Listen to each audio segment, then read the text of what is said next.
अब हम बात करते हैं कर्क लगन के बारे में। कर्क लगन में अब राहु और केतु का गोचर कहाँ पे आने वाला है। केतु आने वाले हैं आपके दूसरे घर में और राहु आने वाले हैं आपके अष्टम में यानी 8th हाउस में। अब राहु और केतु, हाँ एक और चीज़ जो हमने बात करी नहीं पहले कि आपको ये भी देखना है कि राहु और केतु कहीं ऐसा तो नहीं है डबल आपके लिए कॉम्बिनेशन बना रहे हैं कि बाय बर्थ अगर आपके राहु और केतु सिंह में और कुंभ में बैठे हैं, अब वहीं पे ही वो दोबारा से डबल गोचर में भी वहीं पे आ रहे हैं, तो उसका रिजल्ट आपको मिलेगा ही मिलेगा, चाहे आपकी दशा आपके लिए वहाँ पे सपोर्ट कर रही है राहु और केतु के साथ या नहीं, बट उसका रिजल्ट मिलेगा क्योंकि ये बहुत स्ट्रॉन्ग इम्पैक्ट हो चुका है। बाय बर्थ जहाँ बैठे हैं उसके ऊपर ये अब गोचर भी करने आ गए हैं, तो यानी आपको डबल राहु और केतु का रिजल्ट मिलना है। तो इसीलिए चाहे दशा आपकी यहाँ पे उसकी राहु केतु की हो या ना हो, फिर भी इनका रिजल्ट्स आपको मिलेंगे इस टाइम। हम बात कर रहे थे कि कर्क लगन के बारे में। कर्क लगन में दूसरे घर में आ रहे हैं केतु।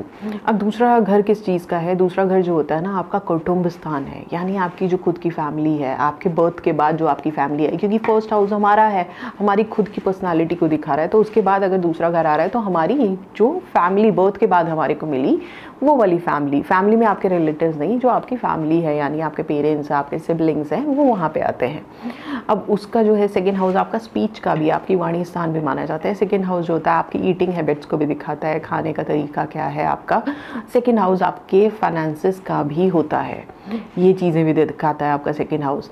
अब यहाँ पे आप देखिए कि सेकंड हाउस जो है वहाँ पे आ गए आपके केतु।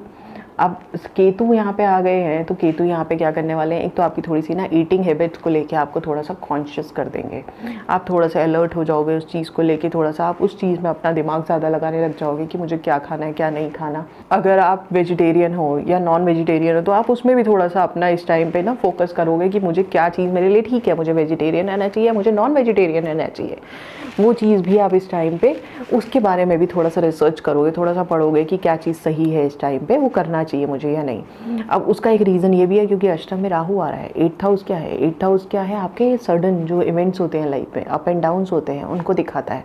8th हाउस आपका सीक्रेटिव हाउस है, हिडन हाउस है, डार्कनेस उसके अंदर, और कहीं ना कहीं हेल्थ को भी दिखाता है कि हेल्थ यहाँ पे कोई क्रॉनिक बीमारी तो नहीं हो जाएगी या फिर कोई सडन कोई ऐसे हेल्थ इश्यूज तो नहीं आ जाएंगे। 8th हाउस आपका अकल्ट का भी है, यहाँ पे आपके अकल्ट्स यानी एस्ट्रोलॉजी से तरफ आप जा रहे हैं, तंत्र की तरफ, जो तंत्र मंत्रा होता है इन सब चीज़ों में, टैरो हो गया, किसी भी फील्ड में अगर आपका इंटरेस्ट है अकल्ट में, वो चीज़ें भी 8th हाउस दिखा रहा है। अब एक इंसान के अंदर कहीं ना कहीं वो थोड़ा सा कॉन्शियस हो जाएगा चीज़ों को लेके, अपनी ईटिंग हैबिट्स को लेके वो थोड़ा सा सोचेगा, रिसर्च करेगा कि ताकि उसकी हेल्थ थोड़ी सी ठीक रहे।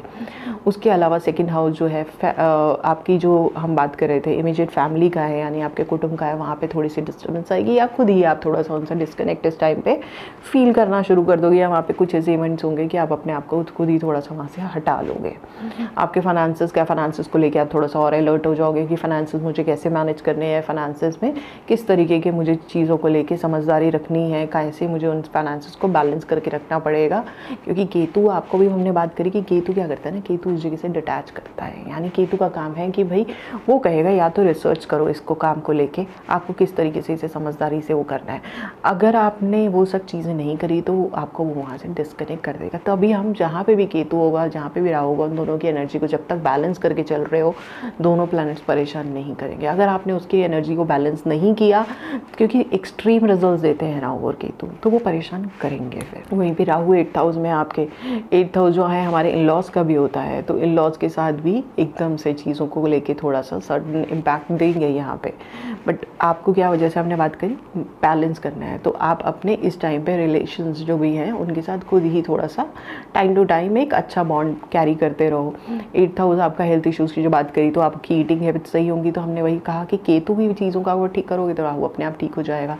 तो यहाँ पे क्योंकि केतु क्या है ना, केतु आपकी इनर जो भी है चीज़ों को बताता है, आपकी इंटरनली आप क्या फील कर रहे हो, कैसे हो, वो अंदर की तरफ लेके जाता है। राहु आपकी आउटर पर्सनालिटी, यानी आपका बाहर से आप किस तरीके से रिएक्ट कर रहे हो, किस तरीके से, क्योंकि मेटेरियलिस्टिक प्लैनेट है तो यानी बाहर की तरफ ज़्यादा आपको दिखाएगा। तो अगर आपके अंदर क्या चल रहा है वो चीज़ आपको समझ आ गई तो अपने आप अपने बाहर के एक्शंस को सही कर लोगे। तो केतु की एनर्जी को अगर आप समझ गए तो राहु को आप अपने आप समझ जाओगे। तो यहाँ पे केतु आपको कह रहा है ईटिंग हैबिट्स को अपनी सही करो, या आप उस पर थोड़ा सा ध्यान दो, या फिर आप अपने फाइनेंसेस को बैलेंस करो, या आपका यहाँ पे जो स्पीच है, जो आपकी वाणी है, उसको थोड़ा सा ठीक करो। तो वहाँ पे राहु क्या कर रहा है, राहु अपने आप आपको आपके, अगर आपकी वाणी सही है तो आप अपने रिलेशन अपने लॉस के साथ ठीक करोगे।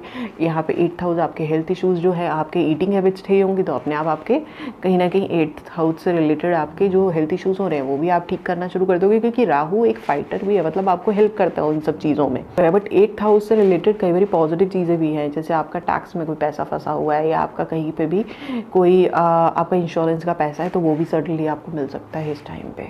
तो ये चीज़ें भी राहु देते हैं।